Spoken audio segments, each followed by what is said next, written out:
All party के साथ हुई, जो राजनाथ सिंह जी ने प्रिसाइड किया, अमित शाह जी भी वहाँ थे। हमने सब लोगों ने मिलके जो पहलगाम में इंसिडेंट हुआ है उसको सभी लोगों ने कंडम किया, ऑल पार्टी, इर्रेस्पेक्टिव ऑफ ये वो ऐसा कुछ। और दूसरी चीज हमने ये कहा कि कश्मीर में शांति रखने के लिए वो अच्छा प्रयास करे और वहाँ पर शांति रखना जरूरी है। ये बात उनके सामने हमने रखा और उन्होंने ये कहा कि सभी एक्शन ले लें। यूनिफॉर्मली कंडेम किया है सबने जो हुआ है और पूरी सपोर्ट किया ऑपोजिशन ने सरकार को, कोई भी एक्शन नहीं। शुरुआत में सरकार की ओर से रक्षा मंत्री जी ने बताया कि जो घटना पहलगाम में जो हुआ है उसके बाद भारत सरकार ने सीसीएस बैठक में क्या कदम उठाया, क्या फैसला लिया, उसका भी जानकारी दिया। और फिर सरकार का आतंकवाद के खिलाफ जीरो टॉलरेंस पॉलिसी के बारे में शुरू में बताया। हमारे ऑफिशियल्स की ओर से, आईबी की ओर से, होम मिनिस्ट्री के ऑफिशियल्स की ओर से ब्रीफिंग किया गया है, घटना कैसे हुई और कहां चूक हुई इसका भी बताया। और जो जगह जहां घटना हुई उस जगह में वो मेन रोड पे नहीं है, पैदल चलना पड़ता है या घोड़ा से चलना पड़ता है, जो लगभग वहाँ से 2.5 घंटे 2 घंटे दूर जिस मीडोस है जहाँ ये घटना हुई उसके बारे में बताया। और सब पार्टी को बताया कि सब कुछ अच्छा चलते हुए भी ये घटना एक चूक हुई है और इससे सब दुखी है और ऐसा घटना आगे नहीं होना चाहिए।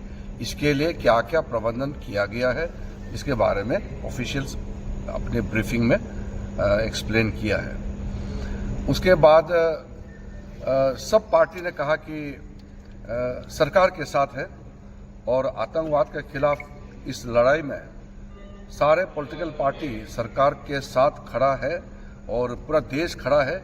ये संदेश भी सब पॉलिटिकल पार्टी ने दिया है और सब पार्टी के नेताओं ने एक ही आवाज में कहा है कि सरकार जो भी कदम उठाएगा साथ देंगे। ये भी सब पार्टी के नेताओं ने कहा है कि जब सारा देश एक मत है तो मीडिया को, सोशल मीडिया को भी बहुत नियंत्रण रहने की जरूरत है। उन्हें कोई ऐसा कार्रवाई नहीं करना चाहिए कि लगे कि देश में डिवीज़न है।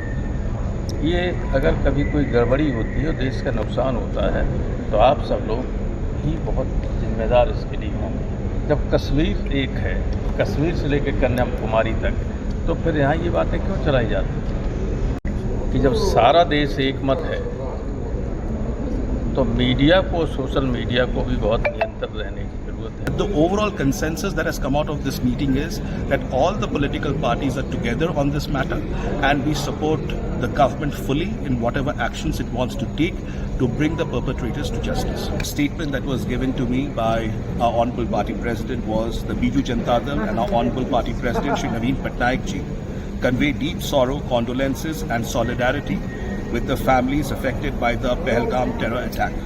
We condemn this inhuman and cowardly act in the strongest possible terms. We urge the government to take all necessary steps to ensure that the perpetrators of this gruesome attack are brought to justice.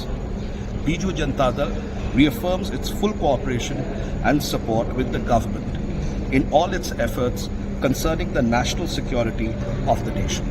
पूरा देश गुस्से में है, नाराजगी में है, आक्रोश में है और देश का हर नागरिक ये चाहता है कि भारत की सरकार आतंकवादियों को उन्हीं की भाषा में जवाब दे जैसे उन्होंने हमारे निहत्थे निर्दोष लोगों की हत्या की है, निहत्थे निर्दोष पर्यटकों को मारा है। उसी की भाषा में आतंकवादियों का समूल नाश होना चाहिए, उनको बर्बाद किया जाए, उनके कैंप्स बर्बाद किए जाएं। और जहां से ये संचालित हो रहा है पाकिस्तान से, उस पाकिस्तान के खिलाफ भी आप कार्रवाई करिए। ऐसा सब ने एक मत से आज सर्वदलीय बैठक में अपनी बात सरकार के सामने रखी है।